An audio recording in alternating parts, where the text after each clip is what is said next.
बाहर सड़क पर जितना शोर था उतना ही सन्नाटा नुपुर के घर के अंदर था। नुपुर की किस्मत के फैसले का एक और पड़ाव सामने आ चुका था। कोर्ट की डेट्स नज़दीक आती जा रही थी और नुपुर की घबराहट अपने चरम पर थी।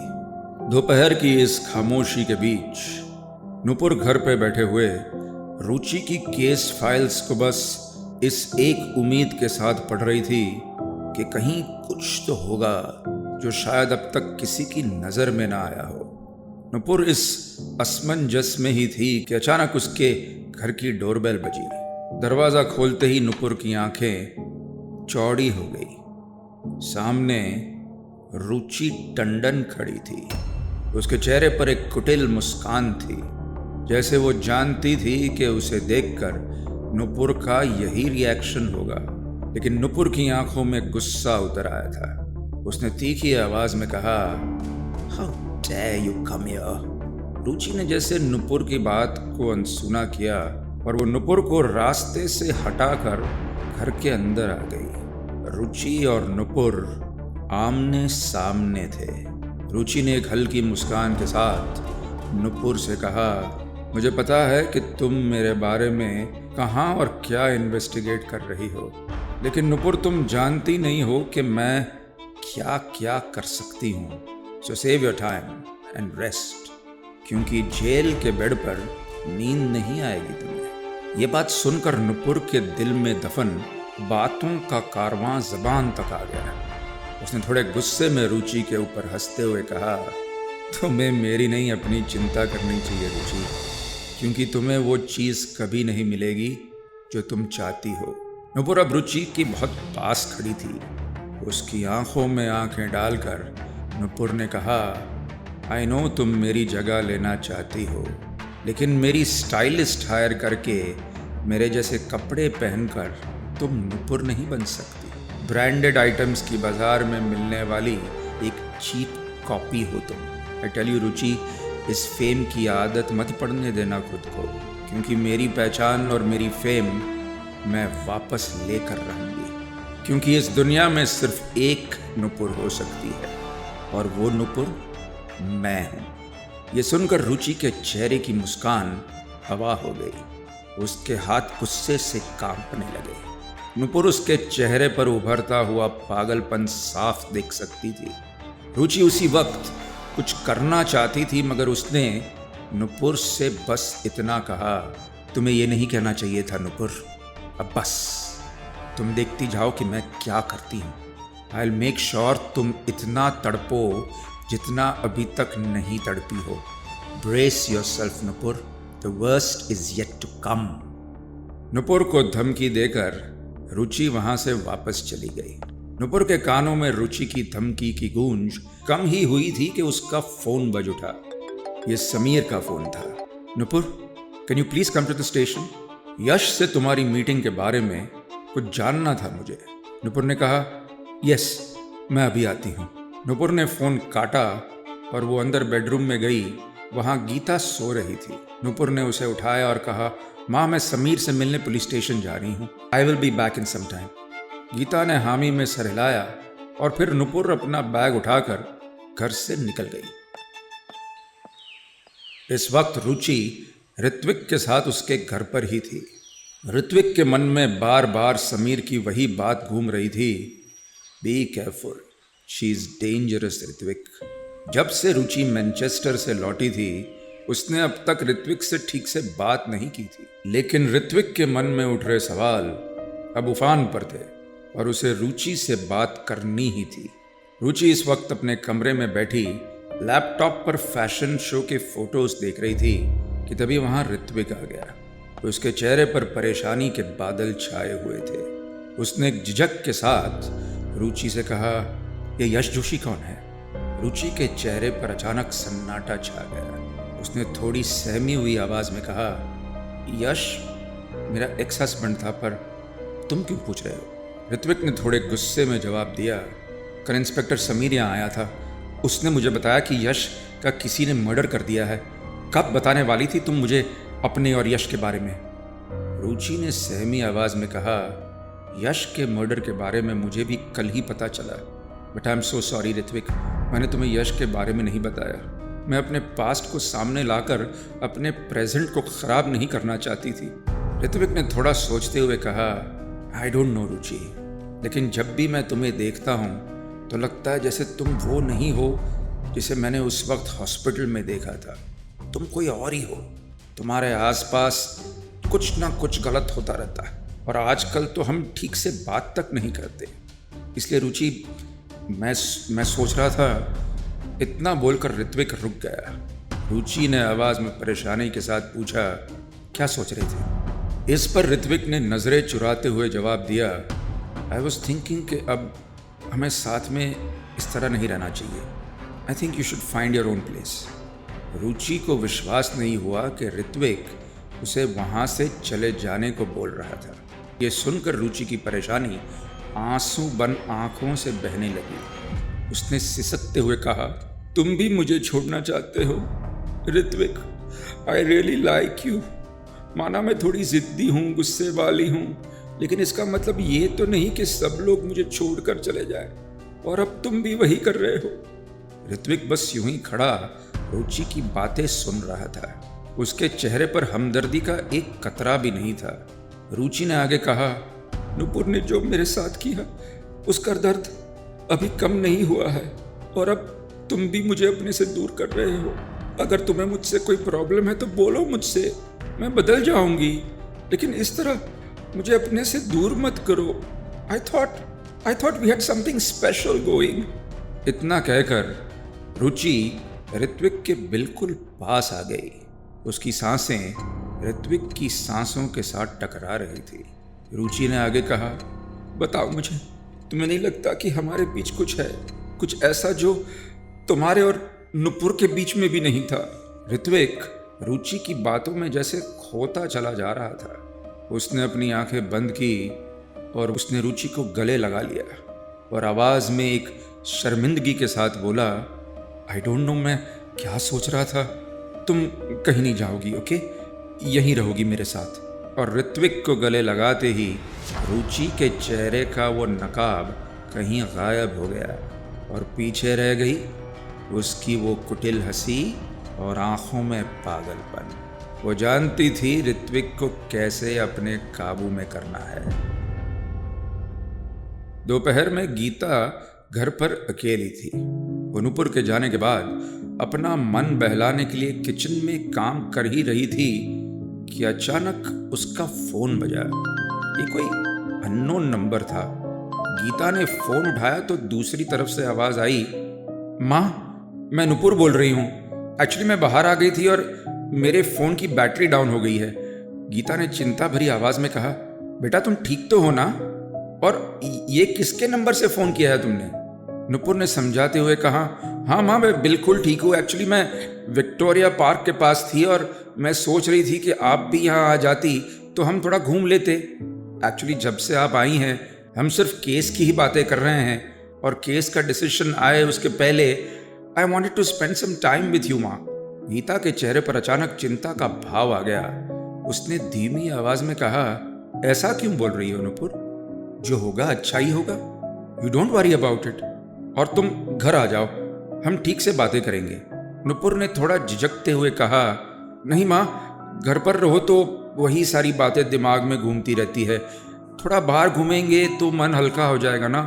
आप भी अभी विक्टोरिया पार्क आ जाओ ना, मैं यहीं आपका वेट कर रही हूँ। गीता ने मुस्कुराते हुए कहा, ठीक है बेटा, तुम वहीं रुको, मैं आती हूँ। गीता इस वक्त लंदन की एक मेन सड़क पर खड़ी थी। आसपास होता शोर और लोगों की भीड़ में गीता को कुछ समझ नहीं आ रहा था। वो बार बार टैक्सी बुलाने की कोशिश कर रही थी, मगर उस ट्रैफिक में कोई भी टैक्सी रुकने का नाम ही नहीं ले रही थी। उस भीड़ में पैदल आगे बढ़ते हुए गीता को थोड़ी घबराहट हो रही थी। इंडिया से आने के बाद वो पहली बार इस अनजान शहर में इस तरह अकेले बाहर निकली थी। इस बीच उसे सामने एक बस स्टॉप दिखा। वो सड़क पार करके जैसे तैसे वहां पहुंच गई। उसने वहां खड़े एक अंग्रेज आदमी से पूछा, I want to go to the Victoria Park, which bus should I take? उस आदमी ने गीता से कहा, the next bus will take you to the Victoria Park you should wait here. ये सुनकर गीता को थोड़ी राहत महसूस हुई। थोड़ी देर बाद बस आई और गीता उसमें जाकर बैठ गई।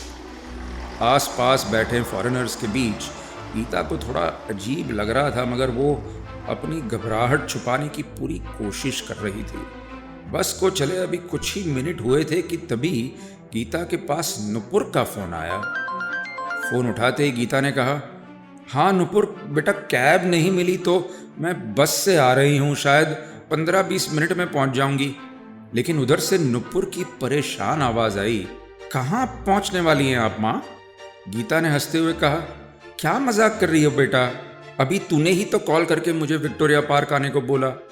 नुपुर ने घबराते हुए कहा, माँ मैंने आपको फ़ोन नहीं किया, मैं तो अभी समीर के साथ हूँ पुलिस स्टेशन में। ये सुनकर गीता को कुछ समझ नहीं आया। उसने हड़बड़ाते हुए कहा, पुलिस स्टेशन में? नुपुर तुमने अगर मुझे फ़ोन नहीं किया तो किसने किया? ये सुनकर नुपुर को समझने में देर नहीं लगी कि ये किसने किया है। उसने घबराते हुए कहा, माँ मेरी बात ध्यान से सुनो, आप अभी उस बस से उतर जाओ और फ़ोन चालू रखना, मैं वहीं पहुँचती हूँ। गीता को कुछ भी समझ नहीं आ रहा था। वो फ़ोन को कान से लगाए हुए उठी और बस के दरवाजे तक पहुँची। उसने हड़बड़ाते हुए ड्राइवर से कहा, excuse me, please stop the bus, please stop the bus. मगर ड्राइवर ने गीता को गुस्से से देखा और कहा, bus will stop at the next stop, please go and sit down. Geeta bus रोकने के लिए गिड़गिड़ाने लगी, मगर वो ड्राइवर उसकी बात मानने को तैयार ही नहीं था। और इसी बीच एक जोर का धक्का लगने की वजह से गीता के हाथ से उसका फोन छूट गया और किसी सीट के नीचे चला गया। चलती बस में सीट के नीचे उस फोन को ढूंढना नामुमकिन था। उधर से नुपुर फोन पर बार बार चिल्ला रही थी, mom are you there, please get off the bus, hurry mom. Nupur को जरा भी अंदाजा नहीं था कि रुचि क्या करने वाली थी। वो समीर के साथ उसकी पुलिस जीप में थी। उनकी कार तेजी से भागती हुई विक्टोरिया पार्क की तरफ जा रही थी। नुपुर और समीर दोनों डरे हुए थे। वो जानते थे कि रुचि का पागलपन किसी भी हद तक जा सकता है। आखिरकार बस रुकी और गीता फटाफट नीचे उतर गई। उसने हड़बड़ी में आसपास देखा तो उसे अपने बिल्कुल पीछे विक्टोरिया पार्क का बोर्ड दिखा, लेकिन उसे शायद यहाँ नहीं खड़ा रहना चाहिए। यहाँ उसकी जान को खतरा हो सकता है।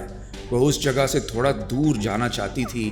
यही सोचते हुए वो सड़क पार करने लगी। फुल स्पीड में आती गाड़ियाँ उसे हर कदम पर रुकने को मजबूर कर रही थी, लेकिन वो रुकना नहीं चाहती थी। वो आगे बढ़ती जा रही थी। कुछ लोग जोर जोर से हॉर्न मार रहे थे तो कुछ उस पर चिल्ला रहे थे, Hey lady, what are you doing? What the hell? Do you want to die? Gita सहमी हुई आगे बढ़ रही थी कि तभी उसकी नज़र अपनी तरफ तेजी से आती हुई एक कार पर पड़ी।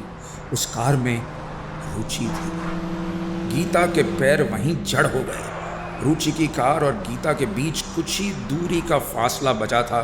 डर के मारे गीता की आंखों के सामने अंधेरा छा गया कि तभी किसी ने उसका हाथ थामा और उसे जोर से खींचा। उसने आंखें खोली तो देखा कि वो फुटपाथ पर थी और उसका हाथ थामने वाली उसकी बेटी नुपुर थी। उसने गीता को उठाया और घबराते हुए पूछा, माँ आर यू ओके? लेकिन गीता अब तक सदमे में थी। उसने बस अपना सर हिलाकर हामी भर दी। नुपुर और समीर ने गीता को उठाया और पास वाली बेंच पर बिठाया। गीता ने घबराती हुई आवाज में कहा, ये सब क्या हो रहा है नुपुर? वो फोन पर तुम्हारी आवाज मैंने खुद अपने कानों से सुनी थी। How is it possible? तभी समीर ने गंभीर आवाज में कहा, वॉइस इमिटेशन ऐप है आंटी। रुचि ने नुपुर की आवाज के लिए इस ऐप को यूज किया है।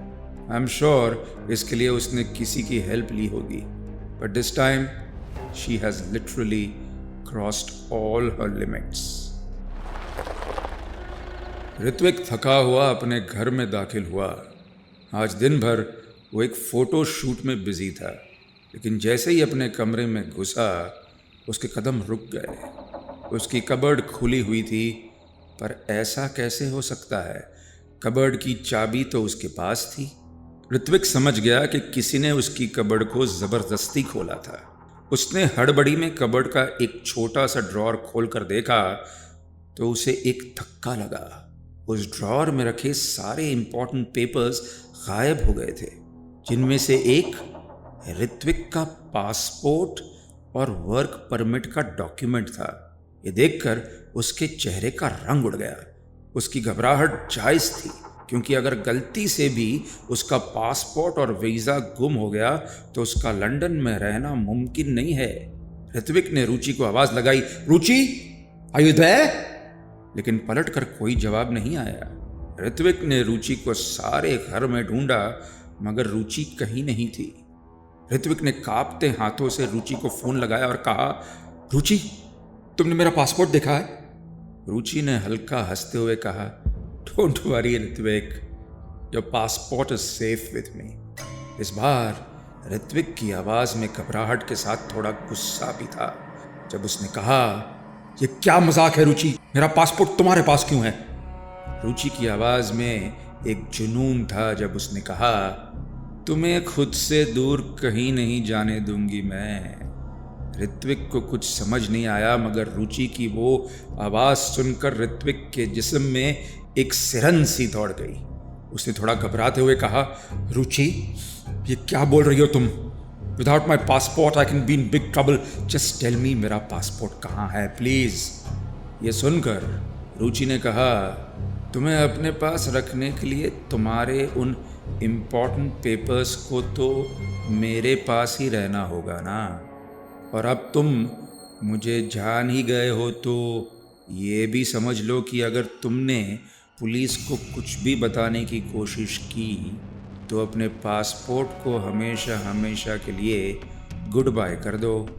तुम्हारा काम और तुम दोनों ख़त्म हो जाओगे, और नुपुर के पास जो था उनमें से सबसे अच्छी चीज़ हो तुम। इसलिए अब तो तुम्हें मेरे साथ मेरे पास ही रहना होगा, हमेशा हमेशा के लिए। You are never going to go away from me, Ritwik.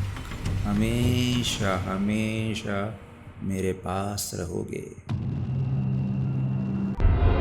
आगे क्या होगा जानने के लिए tune into the audio film project with director Vikram Bhatt, Monday to Saturday रात 9 बजे।